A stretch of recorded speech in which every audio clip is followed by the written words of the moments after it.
Google has come a long way in a very short period, which seems weird saying that about one of the biggest companies in the world.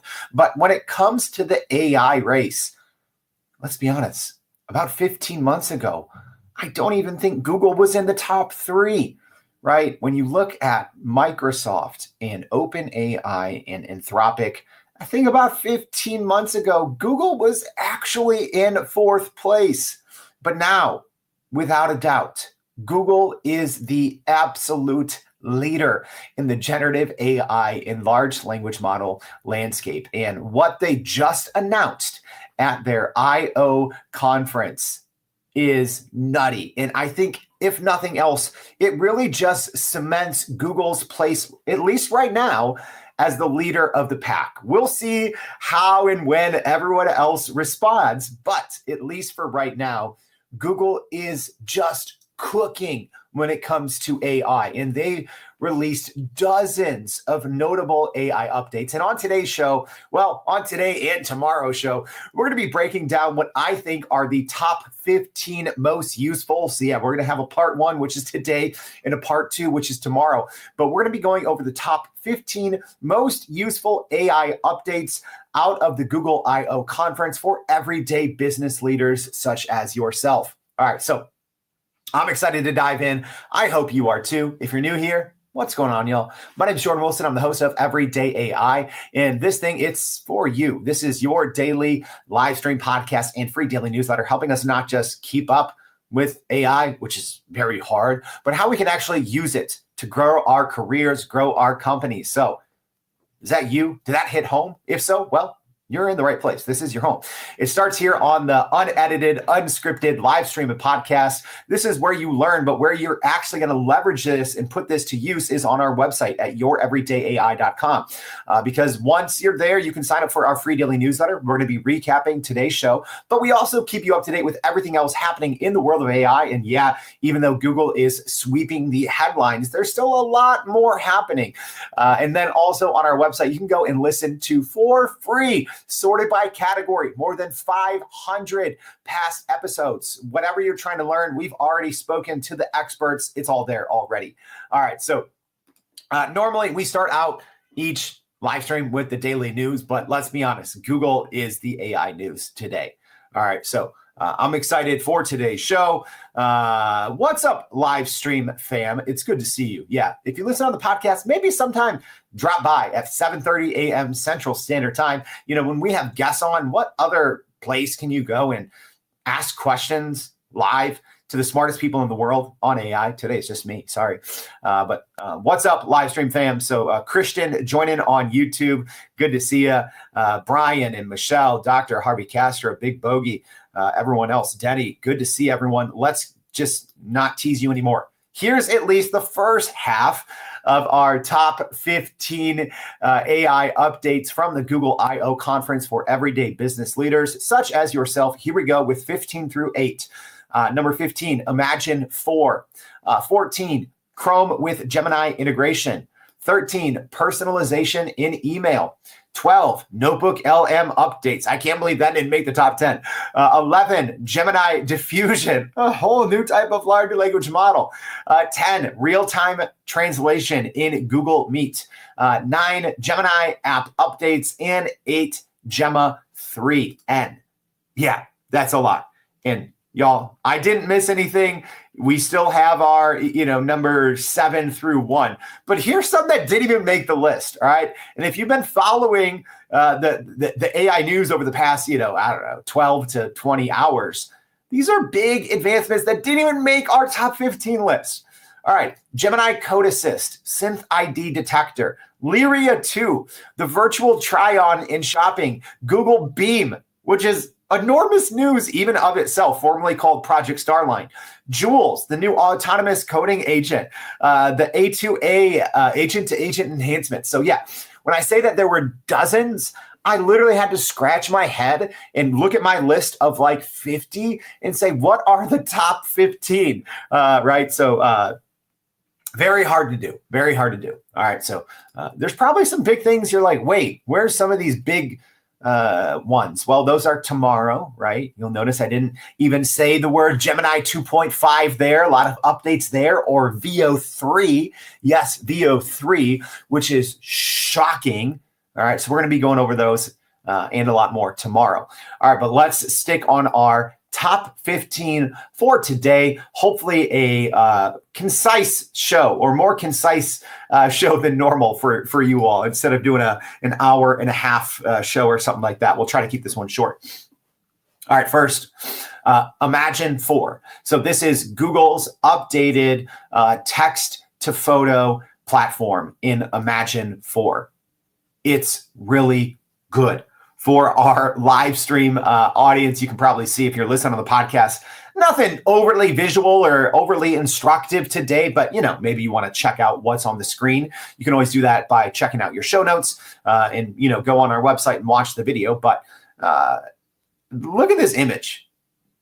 This looks beyond real, right? So this is a young girl here, a young woman, looks like in a dorm room, maybe with pink hair and earrings, and kind of a grungy t-shirt with light filtering in, through the window. It looks like an amazing photo that was captured with a high-end DSLR. This does not look AI generated in the least bit. Let's just start there.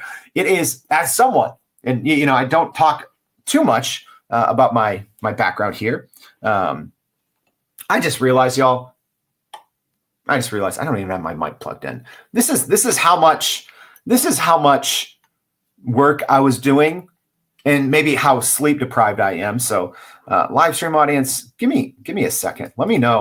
If you can hear me now. Hopefully you can. Can I get a thumbs up from the live stream audience? I didn't have my mic plugged in, but must have been picking up somewhere else on my computer. All right, so thanks to my computer for still delivering some type of audio, even though my mic wasn't plugged in. All right, hopefully y'all can hear me. All right, let's keep it going. So this is good. So Imagine 4, let's talk a little bit about what's new. Thank you, Marie and Laura, for letting me know you can hear me. Appreciate that.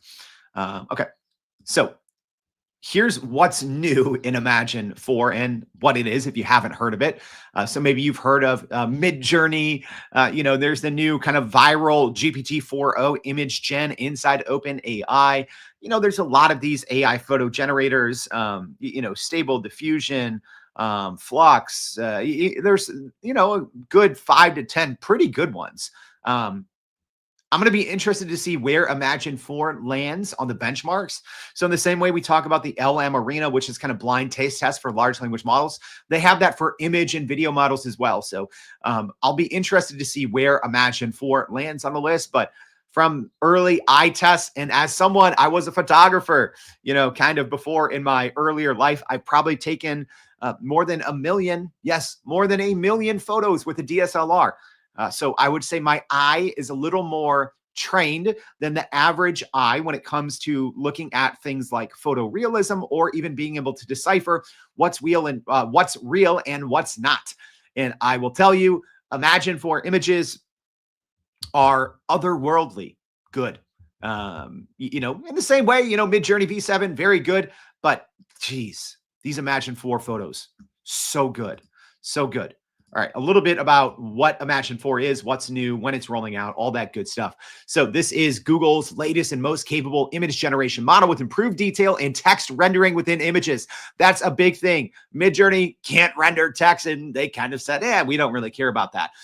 This is good. The ability to render text. Yes, GPT-4o image gen does great at rendering text for whatever reason you may want, right? So maybe you want this person wearing a shirt to have a t-shirt that says, the name of, University of Illinois or something like that, or Chicago, right? Some AI image generators struggle with that. Imagine 4 so far does a really good job, like GPT-4o image gen does. But in terms of photorealism, quality, Imagine 4 is pretty good. And by pretty good, it might be the best out there. Time will tell. So right now, it's rolling out now in the Gemini app. Also, this is pretty interesting. It's coming to all of Google's different products. So Google Docs, Slides, and other workspace apps. So yeah, I don't really use Google Slides, but now I'm like, okay, there might be some use cases where, I might want to, or maybe might need to in some instances, right?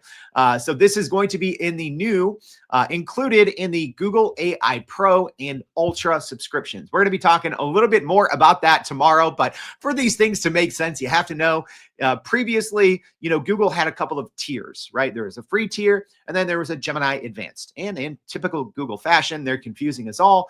So now there's still obviously a free tier. The new $20 a month plan is called Google AI Pro. I'm already getting confused. Google AI Pro is the base $20 a month plan. And now you have the Ultra, which is ultra expensive at $250 a month, technically $249.99.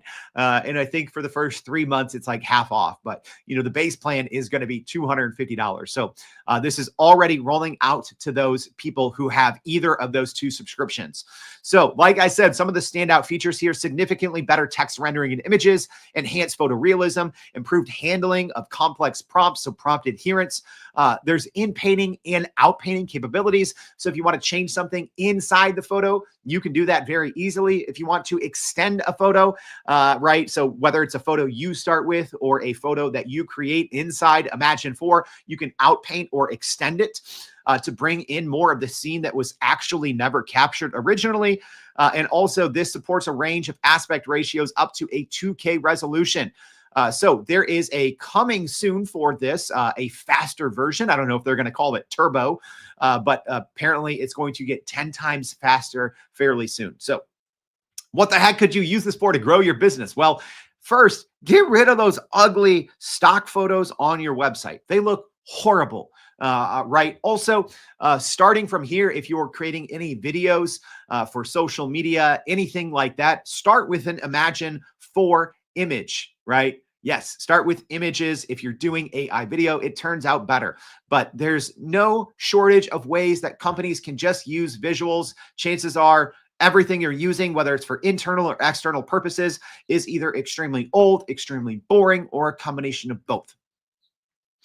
All right, number 14, Chrome with Gemini integration. All right, so what this is, well, the Chrome browser is finally going to get a little smarter. All right, so I can't pretend that this is some groundbreaking new feature. It's more of like, oh, in about time, because let's call a spade here, card players. Microsoft and their Edge browser, which is actually freaking fantastic. It's based on Chromium, right? So all your Chrome extensions, everything like that will sync over. Microsoft Edge has had this for like a year. Not all the capabilities, but they've had a built-in Copilot for like more than a year. And that's why I use Edge a ton. But about time, we're going to be getting Chrome with Gemini integration, more than just being able to summarize web pages and things like that. But it helps you also with web browser tasks. So this is also, you're going to have to be on a paid plan, and you can summarize web pages that can help you explain complex information, answer questions about page content, and eventually, here's the eventually and why maybe it's for paid subscribers and not available for everyone for free. Eventually, it will be able to help you navigate websites autonomously, which is pretty big. That's been a big shift over the last even month or two. A lot of companies, the Dia browser from the browsing company, Perplexity coming out with a Comet browser, even Microsoft Edge with their vision feature, built in, you can see web pages. So the ability for browsers by default to perform tasks is not some future, sci-fi. It's already available. But it's been like wildly popular the past like 3 months. So this Chrome with Gemini integration will be eventually be able to do that, at least Google says. So what are some business use cases for this? Well, pretty straightforward. Number one, it's going to help you summarize web content faster, right? Which if you haven't already just been doing that in Microsoft Edge, I told you about it like, I don't know, a year and a half ago. And I'm like, start doing this. So nothing super new there, but obviously the ability for Chrome to perform actions on your behalf without having to launch a separate agent, pretty big in terms of time savings, winning back time, all that good stuff. McDonald said, this is very impressive. All right.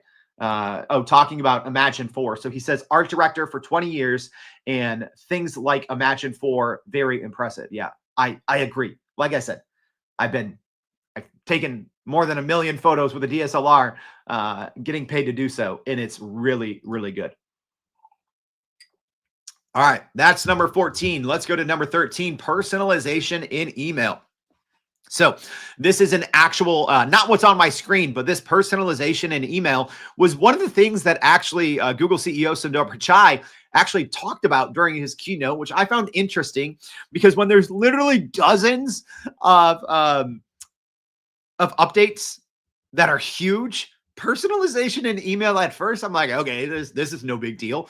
But when you look at some of the marketing materials, again, there's obviously a huge gap between what's being marketed, what's being promised, and what actually happens, right? And Google is getting much better, although their original track record on this a year and a half ago, 2 years ago, no bueno. Now they're just shipping, right? So I actually do have a high degree of confidence. A lot of these things are going to be shipped on time. But the personalization in email, something again Sundar Pichai mentioned in his keynote address with his limited time on stage. So for our live stream audience, you kind of see an example here.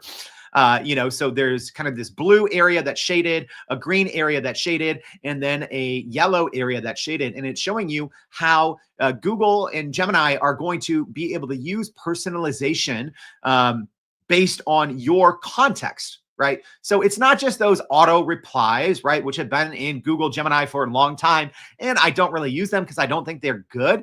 This, when and if it gets released, will be actually really good. So as an example, the things in blue, it's basing part of an email reply based on your own writing style. So it goes and it sees how you respond to email. So the type of words that you use, the format, is it long, is it short, etc.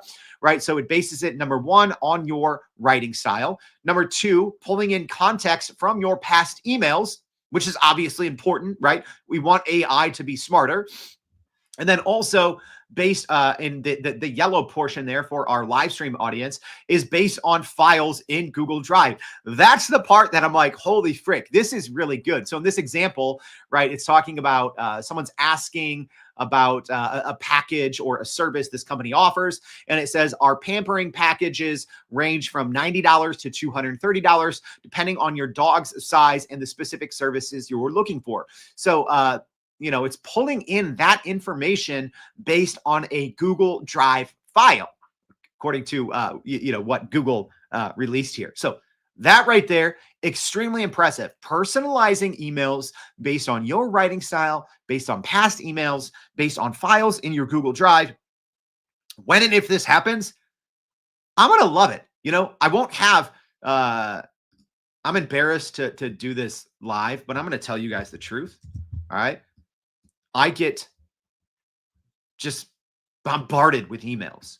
Somehow people find my personal emails, the emails for the podcast. Mainly, it's just a bunch of people wanting to push, their sometimes sometimes garbage, AI products and services to you all. And I say no to many of them, but there's some great people that land in the email. But already today, I have dozens of emails, and most of them are unread because right now the Google Gemini, abilities are not good, to reply to emails. So when this happens, I was going to look. So I have 2,328 unread emails. I hate email. I hate it, right? I get too many emails. It takes too long to respond because number one, I have to do these three things, right? I have to write it in my own style, right? I don't want people to think I'm using AI, even though I will end up using AI, right?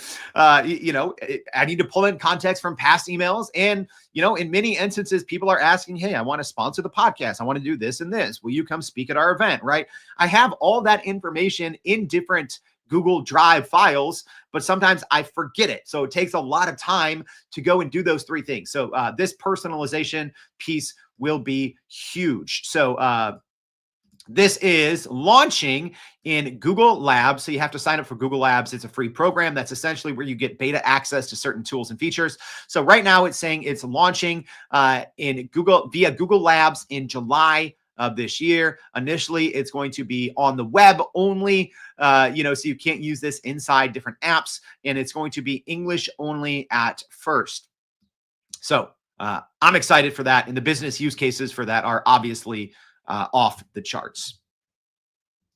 Cecilia, I 100% with what Cecilia says. Cecilia says email is the bane of every professional, so anything that helps is more welcome. Absolutely, absolutely. And I do know, spending a little time on Twitter last night, looking at all the new releases and everything else. Logan Kilpatrick, who I've had on the show a couple of times, he's lead of product for Google and AI Studio, and he did mention that email the email priority is extremely high because someone's like, "Yo, is this actually going to happen?" And he's like, "Yes, it is going to happen." So, vote of confidence there from Chicago's own Logan, who's been on the show a couple of times. So yeah, I'm really looking forward to this one. Hopefully it does come out in July. Heck, Google, I'll even take 2025. Please give us a working version of this in 2025, and the business world will be crying tears of joy. Next, hey, tears of joy. If you're a Notebook LM user, you're going to like these updates. It's actually crazy that this didn't make our top, 7 for tomorrow's show. But here's what's new in Notebook LM. And if you don't know Notebook LM, it won our 2024 AI Tool or Mode of the Year award, and it wasn't even close. Notebook LM is an amazing piece of technology. It is powered by Gemini 2.5 now, whereas previously it wasn't. So that just rolled out at Google Cloud Next about 6 weeks ago. So if you haven't used Notebook LM recently, you should go use it now because it uses a hybrid thinking model. So it's even better than it was before, but it is grounded in your data. So as an example, let's say I load it up, which I literally did for this show. I loaded up with a bunch of information about Google I/O updates, and I ask it about deep dish pizza. It's going to be like, can't respond, don't know. So it is grounded in your data. It only works with what you give it, which is huge for trust, transparency, and being able to use something with accuracy, knowing that there's likely not going to be any hallucinations. So some of the cool things is video is going to be coming out, which is going to be wildly fun. All right, so not a ton of updates yet, but there's kind of these multimedia features. One is the audio overview, which is essentially a deep dive podcast. It makes a podcast between two hosts that sound very real, right? And many of you probably feel like you even know those two AI hosts, right? Because you listen to them all the time if you're like me. So you are going to be able to have the default time to either 5 minutes, 10 minutes, or 20 minutes. So the default is 10 minutes. If you click shorter, when you go to customize audio overview, that's about 5 minutes. If you click longer, it's about 20 minutes. So that's great.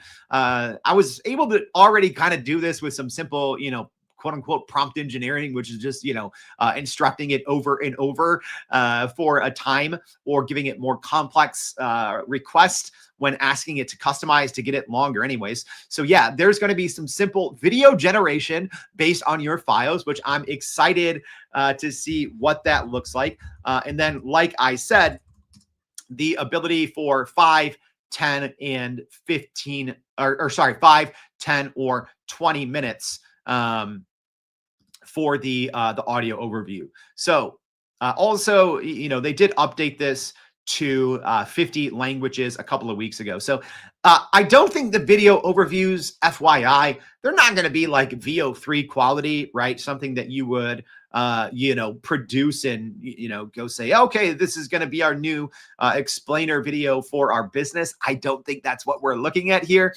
What we are looking at is more of a fun and kind of cutesy way. At least the kind of the examples that they showed were more kind of, I would say, animated, right? Like more retro-esque graphics, which is fine, but great for explaining more complex topics, which is something I use Notebook LM for anyways. So yes, this is, when you're talking about business use cases, this probably isn't something that you're going to export and go put on the front page of your website, but I don't know, maybe it will be, or at least something that you might put on social media.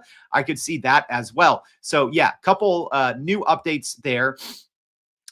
Also, there's obviously much higher limits for Google AI Pro and Ultra subscribers, although I think even the free limits for most people on a free plan is more than enough. All right. Our next one. This one's interesting. A Gemini diffusion model. Okay. This is pretty big. This is pretty big. So this is not a transformer large language model. So diffusion, how do I explain this? It's almost like a live denoising process. All right. So Gemini and most large language models are quote unquote traditional transformer models, right? A very advanced next token predictor, right? Kind of, you could say in theory, working from left to right, where a diffusion model, it kind of just starts with noise and then it updates the whole thing. All right. This is a very non-technical description, right? But this is an experimental text model using diffusion techniques, which, like I said, diffusion models are inspired by image generation methods. And this is to refine answers with exceptional speed. So I have the example up here, and what Google's kind of going to be releasing this for initially is for things that are more finite, right? Things like math and coding, because that's what I think diffusion models might be better at. And you might be saying like, okay, like why? Why do we need a diffusion model? Well, how about for speed? So Google says their early testing show 4 to 5x faster, 4 to 5 times faster on math and coding text compared to comparable, non-diffusion models. So this is a completely new technology, but if you do use large language model for coding, STEM, specifically math tasks, I think it's going to be great. So right now it's in limited preview and there's a wait list. So like I said, this is a very novel approach to applying diffusion-based methods to language models, which have not been used before. And it's really just focused on solving complex reasoning problems. So this is less about creating long-form blog posts and more about working in areas that usually have more of a right or wrong answer and less about using them in areas where there's a ton of gray. If that makes sense. So like I said, some business use cases, if you're in anything with coding, math, and if you're already finding a ton of utility by using, Google Gemini or other large language models, but, maybe you need more speed, this could be it, right? So it's a completely new technology, diffusion for text-based large language models. Diffusion technology has been out there and been wildly popular for image models, right? So it's essentially denoising. So if you ever watch an AI image be generated in real time, which many of us do because you go and, whether you're using GPT-4o image gen or, you're using Imagine or Midjourney, right? It starts, you can watch it go live, right? So whether it's 5 seconds or a minute, and you see it kind of transform. It starts with this blurry, noisy outline. It's like a bunch of blobs, and then slowly it comes into focus. So that's kind of like what a diffusion model does versus kind of going left to right, next token prediction on steroids. So pretty interesting here with the Google or Gemini diffusion model.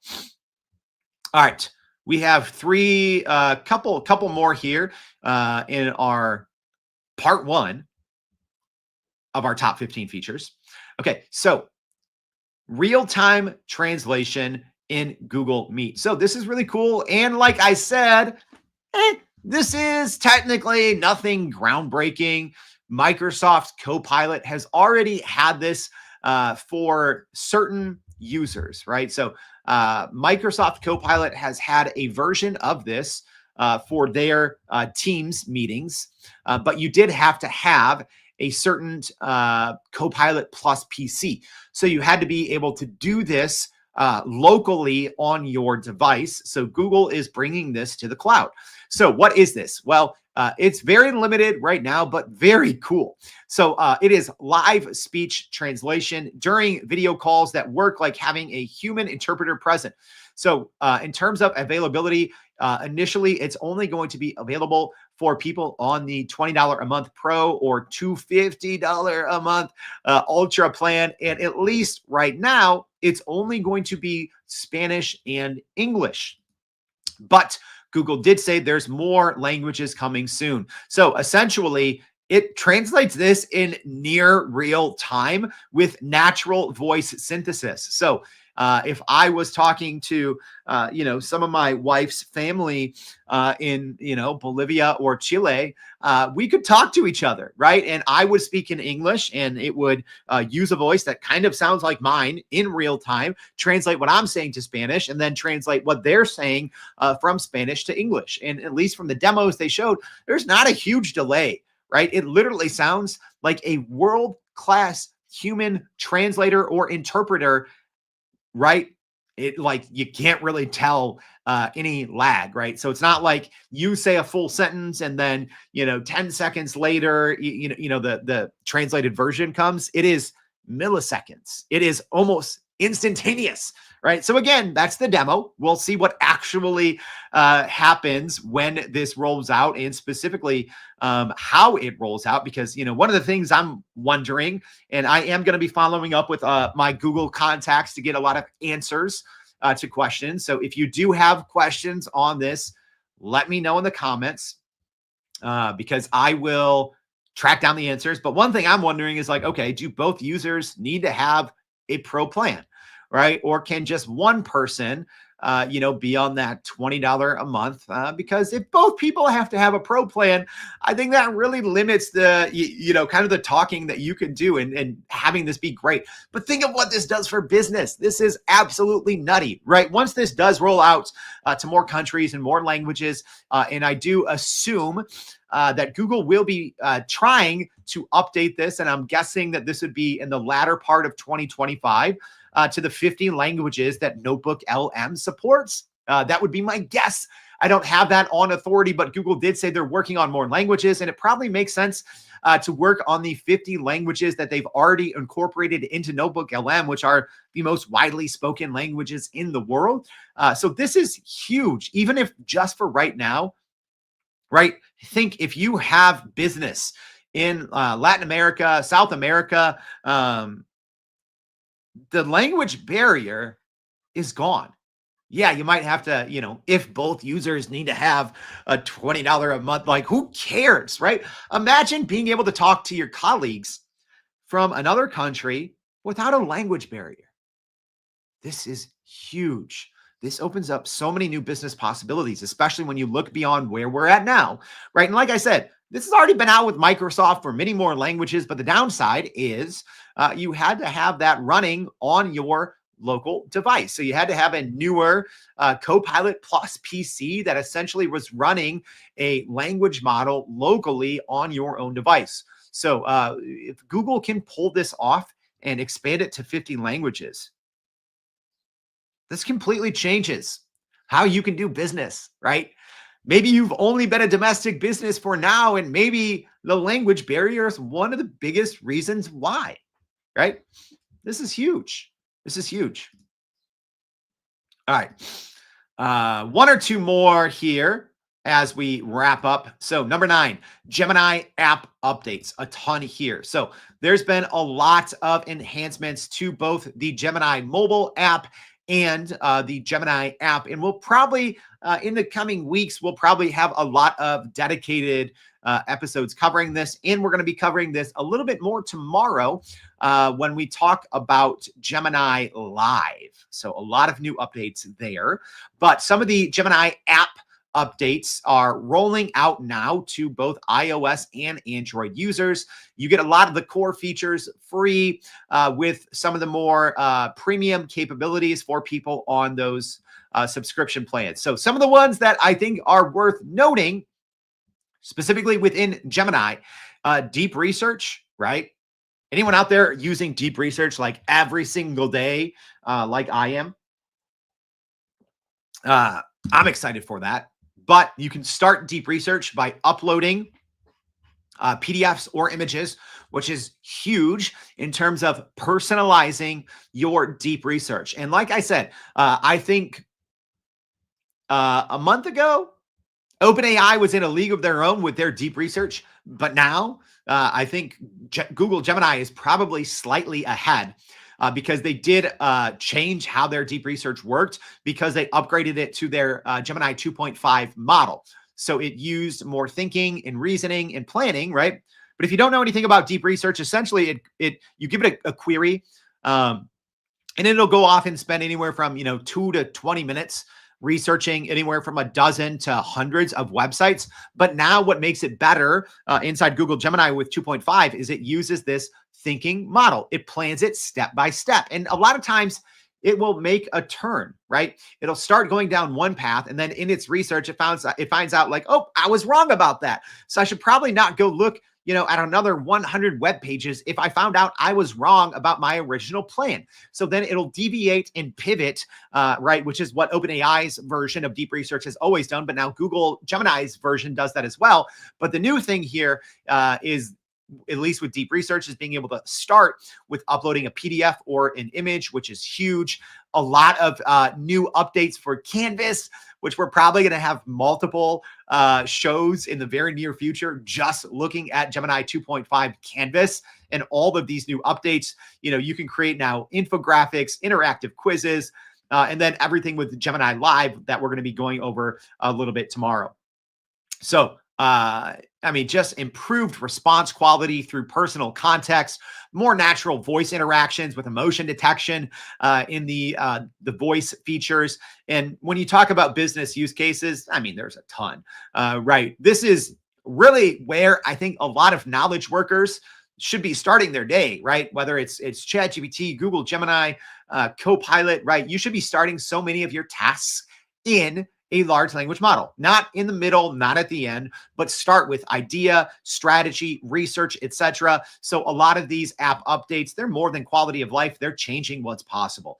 And then speaking of changing what's possible, and this is last on today's list, but not least, Gemma 3N. So this is Google's latest fast and efficient open source multimodal model designed for on-device AI applications. So what the heck does this mean, Gemma 3N? Well, first of all, it's scary good. This is a small language model, 4 billion parameters. So what does that mean? Well, without getting too technical, a small language model, a 4 billion parameter model, can fit on a phone, can fit on today's smartphones, right? So Edge AI and small language models have been saying this for years. This is the future of large language models, because what's one of the reasons that most enterprise companies or even individuals don't work with large language models? Well, they're like, okay, well, data security, all those things. Okay, sure, makes sense. I don't want to send my stuff to the cloud, even though you already have everything in the cloud. And it doesn't matter. It's the same thing, regardless. For those that aren't smart enough to make that connection and figure out that 1 + 1 = 2. I don't know in the new math, the core math, if 1 + 1 still equals 2, but 1 + 1 still equals 2 here, because when you talk about Edge AI, that takes out all those data security things, because you're not sending any information to the cloud. You can shut off your internet and use Gemma 3N on a local device, right? And the performance is absolutely nutty, okay? Claude 3.7 Sonnet is one of the world's most powerful proprietary models. Obviously, you have to use it in the cloud, right? Because it is enormous. We don't know how big it is, but chances it's a couple trillion parameters, or at the very least, at least hundreds of billions of parameters, which just means size, right? Think of like a gigabyte of storage or something like that. Gemma 3N is a fraction. I would say it is less than 5% of the size of Claude 3.7 Sonnet. Yet, for Chatbot Arena ELO scores, so side-by-side comparisons, it is essentially the same, right? There's only a 4-point difference. So that means when humans don't know the difference, and everyone, I'm not a huge Claude fan, FYI, but Claude's latest model, although there's rumors that they might be releasing, Claude 4 Sonnet or Claude 4 Opus any day now, but at least their most powerful proprietary model, this itty bitty model that you can download, you can fork it, you can do whatever you want, is just as powerful, just as powerful. So the availability is the preview of this is available now via Google AI Studio, also Google AI Edge. It's free for developers. You can download it, fork it, fine tune it with your company's data, etc. So it's engineered to run smoothly on phones, laptops, and tablets with minimal resource requirements. And it is multimodal as well. It can handle audio, text, image, and video inputs. That is amazing. So it's optimized for resource-constrained environments while maintaining strong capabilities and modalities. Also, speed, fast, right? Not having to send something to the cloud and wait for the inference for it to go do its thing on the cloud. It's happening on device. So it's faster, it's more secure. And I've been saying this for a long time, ever since we saw the first version of Gemma 3 a couple of months ago. I said, don't sleep on Gemma 3. It is wildly powerful. Y'all, this completely changes how we're going to work in the future, because what this signals is this is going to force the other big companies, OpenAI, Anthropic, etc., those companies that don't have an open model yet, this is going to force them to go open. Because if you have a Gemma model, right, and also, there's good open-esque models from Mistral, from Meta, their Llama models as well. But I mean, this right now, Gemma 3N is benching off the charts for how small it is, right? This is going to force big companies that are only doing proprietary models to offer open models, right? OpenAI CEO Sam Altman did say that they're going to be releasing something, but this is huge because this means that probably within, I don't know, a year or two, most new computers, I won't speak for Apple since they're still operating in the 1990s when it comes to artificial intelligence, but you would have to think even Apple is going to have to catch up. Most computers are going to come with a state-of-the-art level large language model that can run everything locally. So you won't even have to worry about data security because nothing's leaving your hard drive. It's the same thing as saving a file to your local device working with a model like Gemma 3N. So this is huge. So that's our quick recap of what's new, at least on the first half here. If you want some related episodes, y'all, I've had some recent ones. So I was at Google Cloud Next a couple of weeks ago and covered what was new there with Logan Kilpatrick. Already mentioned that. So if you want to go listen to that, that's in episode 501. Also, there's been a lot of new updates just with Gemini 2.5 Pro, and we're going to be talking about some of those even newer updates tomorrow. So if you want to go get caught up, go listen to episodes 494 and 495 as we do a two-part series on Gemini 2.5. You don't got to wait for anything. It's live. It's there. It's free on our website. Go listen to it. So a very quick rundown as we wrap things up. Our part one, here we go. Number 15, Imagine 4, 14, Chrome with Gemini integration, 13, personalization in email, 12, Notebook LM updates, which I'm extremely excited about, 11, Gemini Diffusion, a brand new type of large language model, 10, real-time translation in Google Meet, only English, Spanish now, but more coming soon, 9, Gemini App Updates, and 8, Gemma 3 and the world's most powerful small language model. It is insanely good. I can't wait for tomorrow. Make sure you tune in for part 2. I'm telling you, some of these things that we saw, mind-boggling. I don't even know how I'm going to verbalize it with words, even though that's all I do. So thank you for tuning in. If you haven't already, please go to youreverydayai.com, sign up for the free daily newsletter. Please make sure you join us tomorrow and every day for more everyday AI. Thanks, y'all.